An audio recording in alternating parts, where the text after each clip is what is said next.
પાલનપુર માં police constable વિંદલરાજ ચૌહાણના આપઘાતથી ખળભળાટ મચી ગયો। આપઘાત પાછળ જિલ્લા પોલીસ વડા વિકાસ સુડા અને નલિયાના પીઆઈ બીપી ખરાડી દ્વારા કરાયેલું દબાણ કારણભૂત હોવાનો ઉલ્લેખ કથિત સુસાઇડ નોટમાં છે। પરિવારજનોએ પણ આરોપ લગાવ્યો છે કે મૃતક કોન્સ્ટેબલને ખોટા કેસમાં ફિટ કરીને સસ્પેન્ડ કરી દેવાયા હતા અને ભુજથી સસ્પેન્ડ કરી સુરત ગ્રામ્યમાં બદલી કરી દેવાઈ હતી। પાલનપુરના જગાણા ગામના આ કોન્સ્ટેબલના આપઘાત બાદ હવે ન્યાયિક તપાસની માંગ ઉઠી છે। કોન્સ્ટેબલે પોતાના જ ઘરમાં પંખા પર લટકીને આપઘાત કરી લીધો છે। મૃતક કોન્સ્ટેબલનો મૃતદેહ પોસ્ટમોર્ટમ માટે પાલનપુરની સિવિલ હોસ્પિટલમાં લાવવામાં આવ્યો।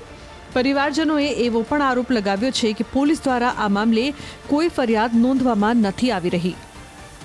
મારો બાબો નામે વિંદલરાજ ચૌહાણ ભુજ પશ્ચિમમાં મુખ્ય મથક ખાતે હેડ કોન્સ્ટેબલના પદ પર નોકરી કરતો હતો છેલ્લા 7 વર્ષથી કેટલા અને એની પર ગત 30 તારીખ પર એક 66B નો કેસ થયેલ। એમાં વિકાસ સુંદા સાહેબ દ્વારા માનસિક ટોર્ચર આપી અને ભુજથી બદલી કરી એને સુરત ખાતે ગ્રામીણ મોકલી આપ્યો। એ પછી શું આગળ જવા દે એ પછી મારો બાબો ત્યારે સુરત હાજર થઈ ગયો। સુરત હાજર થઈને ઘેર આવ્યો। ઘેર આવીને કંટાળી ગયો હતો કે મને આવી રીતે ટોર્ચર કરી મને એને કોઈ જાણ વગરની એને પોતાનું નિવેદન લખી નાખ્યું અને સુસાઇડ કરી નાખ્યો અને મને કોઈ પોલીસ દ્વારા હજુ સુધી કોઈ સાથ આપેલ નથી। રાતના 10 વાગ્યા હજુ સુધી રખેલ છે। કોઈ એફઆઈઆર લેવા માટે કોઈ તપાસ એફઆઈઆર લેવા માટે કોઈ તૈયાર નથી। શું માંગ છે? અમારી માંગ છે કે એફઆઈઆર લઈને અમને યોગ્ય ન્યાય આપવા બાબત અમે અમારી ન્યાય આપવામાં કરો। બિંદલ છે તે પોલીસ સ્ટેશન ભુજ ખાતે નોકરી કરતો હતો અને છેલ્લા 6-12 મહિનાથી પોલીસ ખાતાના અધિકારીઓ દ્વારા અનનેસેસરી હેરેસમેન્ટ હતી અને એક નાનો એના ઉપર ગુનો કરી અને એને ટ્રાન્સફર કરેલી અને ખૂબ જ હેરેસમેન્ટ છે। એની સુસાઇડ નોટ મળી છે। રાત્રે અમે 10 વાગ્યાથી આજ સુધી પોલીસ સ્ટેશનમાં હતા અને અત્યારે પણ છીએ। અમારી એફઆઈઆર લેવામાં આવતી નથી અને એફઆઈઆર ના લે તો સુધી અમે ડેડ બોડી સ્વીકારવાના નથી અને કાયદેસરની કાર્યવાહી પોલીસ કરવા તૈયાર નથી।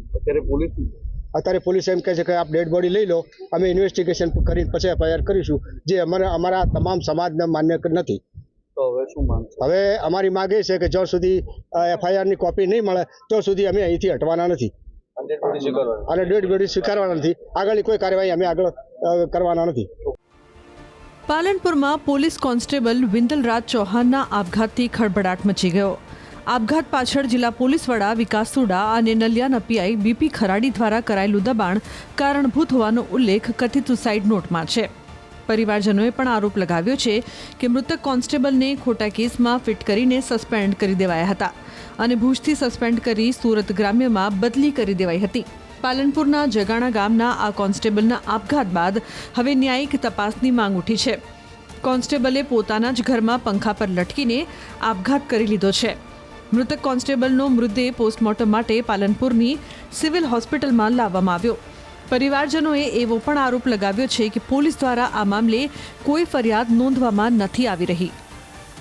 મારો બાબો નામે વિંદલરાજ ચૌહાણ ભુજ પશ્ચિમમાં મુખ્ય મથક ખાતે હેડ કોન્સ્ટેબલના પદ પર નોકરી કરતો હતો છેલ્લા 7 વર્ષથી કેટલા અને એની પર ગત 30 તારીખ પર એક 66B નો કેસ થયેલ।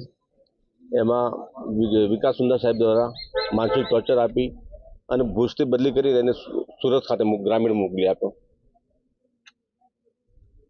એ પછી શું આગળ જવા દે એ પછી મારો બાબો ત્યારે સુરત હાજર થઈ ગયો। સુરત હાજર થઈને ઘેર આવ્યો। ઘેર આવીને કંટાળી ગયો હતો કે મને આવી રીતે ટોર્ચર કરી મને એને કોઈ જાણ વગરની એને પોતાનું નિવેદન લખી નાખ્યું અને સુસાઇડ કરી નાખ્યો અને મને કોઈ પોલીસ દ્વારા હજુ સુધી કોઈ સાથ આપેલ નથી। રાતના 10 વાગ્યા હજુ સુધી રખેલ છે। કોઈ એફઆઈઆર લેવા માટે કોઈ તપાસ એફઆઈઆર લેવા માટે કોઈ તૈયાર નથી। શું માંગ છે? અમારી માંગ છે કે એફઆઈઆર લઈને અમને યોગ્ય ન્યાય આપવા બાબત અમે અમારી ન્યાય આપવામાં કરો। બિંદલ છે તે પોલીસ સ્ટેશન ભુજ ખાતે નોકરી કરતો હતો અને છેલ્લા 6-12 મહિનાથી પોલીસ ખાતાના અધિકારીઓ દ્વારા અનનેસેસરી હેરેસમેન્ટ હતી અને એક નાનો એના ઉપર ગુનો કરી અને એને ટ્રાન્સફર કરેલી અને ખૂબ જ હેરેસમેન્ટ છે। એની સુસાઇડ નોટ મળી છે। રાત્રે અમે 10 વાગ્યાથી આજ સુધી પોલીસ સ્ટેશનમાં હતા અને અત્યારે પણ છીએ। અમારી એફઆઈઆર લેવામાં આવતી નથી અને એફઆઈઆર ના લે તો સુધી અમે ડેડ બોડી સ્વીકારવાના નથી અને કાયદેસરની કાર્યવાહી પોલીસ કરવા તૈયાર નથી। અત્યારે પોલીસ અત્યારે પોલીસ એમ કહે છે કે આપ ડેડ બોડી લઈ લો, અમે ઇન્વેસ્ટિગેશન કરીને પછી એફઆઈઆર કરીશું, જે અમારા તમામ સમાજને માન્ય નથી.